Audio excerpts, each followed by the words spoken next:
సుమారు 25-26 రోజుల నుంచి గతంలో ప్రభుత్వం మాట ఇచ్చిన ప్రకారము వారికి జీతాలు పెంచాలని, వాళ్ళకి రావాల్సిన సెలవు దినాలు కానీ, వారికి ప్రభుత్వం గతంలో చెప్పిన అన్ని రాయితీలు ఇవ్వాలని సుమారు 25-26 రోజుల నుంచి సమ్మె చేయడం జరుగుతూ ఉంది రాష్ట్ర వ్యాప్తంగా కూడా.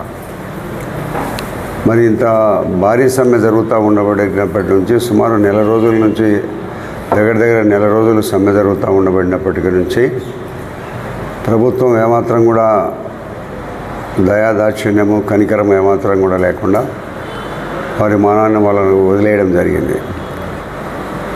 సుమారు 4-5 సార్లు వారితో సంప్రదింపులు జరిగినప్పటికీ కూడా సమ్మెను విరమించమని చెప్తున్నాయే తప్పగా ఏమాత్రం కూడా ప్రభుత్వం తరపున నుంచి ముందుకొచ్చి ఏదో కొంత మేరకైనా మీకు జీతాలు పెంచుతాము, మరీ కొంతకాలం తర్వాత మళ్ళీ ఒకసారి జీతాలు పెంచుతామనే ఒక మాట ప్రభుత్వం వైపు నుంచి ఏమాత్రం కూడా ముందుకొచ్చి వాళ్ళను తృప్తిపరిచే సమాధానం చెప్పడం లే.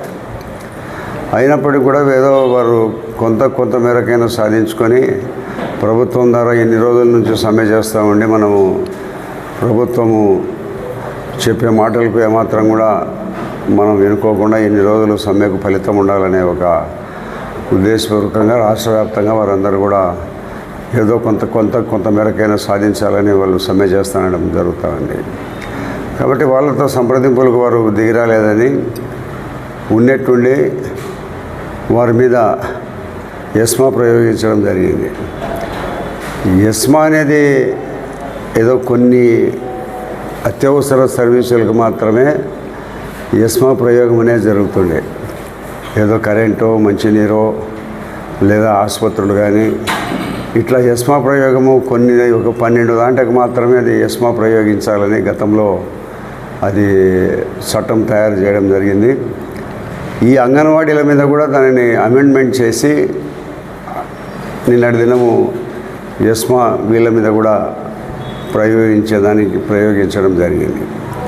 అంటే ప్రభుత్వము ఏమాత్రము దయాదాక్షిణ్యం లేకుండా కనికరం లేకుండా ఆడవారాన్ని కూడా చూడకుండా వాళ్ళు ఏదో ఇళ్ళ దగ్గర బిడ్డలను వదిలేసి ప్రతిరోజు ఉదయం నుంచి రాత్రి సాయంత్రం వరకు వాళ్ళు సమ్మె చేస్తామంటే అటువంటి వారి మీద కూడా దయాదాక్షిణ్యం అనేది చూపకుండా ఎస్మా ప్రయోగించి ఉద్యోగాల నుంచి తొలగిస్తాం, అరెస్ట్ చేస్తాం, జైళ్ళలో వేస్తాం, మీకు ఉద్యోగాలను తొలగిస్తామనేంత దారుణంగా కఠినంగా ప్రభుత్వం వ్యవహరిస్తుందంటే ఈ ప్రభుత్వానికి రామకృష్ణారెడ్డి గారు మాట్లాడుతూ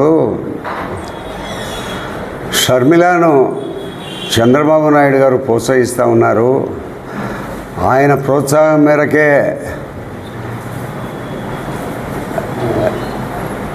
షర్మిల కాంగ్రెస్ పార్టీలో చేరింది అని సిగ్గు ఎగ్గు లేక మాట్లాడుతున్నారు.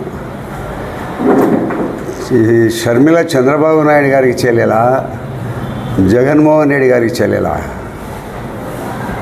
ఎవరికి చెల్లెలు షర్మిల? మాట్లాడడానికి కూడా కొంచెం ఇంగిత జ్ఞానం ఉండాలనా? ఎట్లా మాట్లాడతాడా?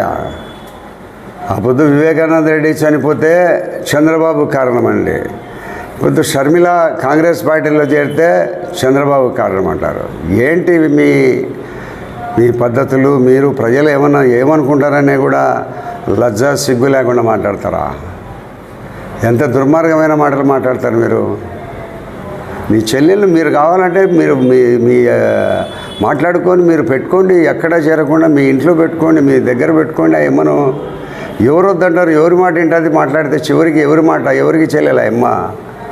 ఎవరమ్మ కూతురా అమ్మ? అంత సిగ్గు ఎగ్గు లేకుండా మాట్లాడితే ప్రజలు ఏమనుకుంటారని మీరు గమనించుకోవాలి కదా. ఇంకోసారి మాట్లాడేటప్పుడు మాట్లాడదాని వలన మిమ్మల్ని ఉమ్మేస్తారే తప్పక ఎవరికే తెలుగుదేశం పార్టీలో చంద్రబాబుకు వచ్చిన ఒక్క 1% నష్టం కూడా ఉండదు. ఓకే.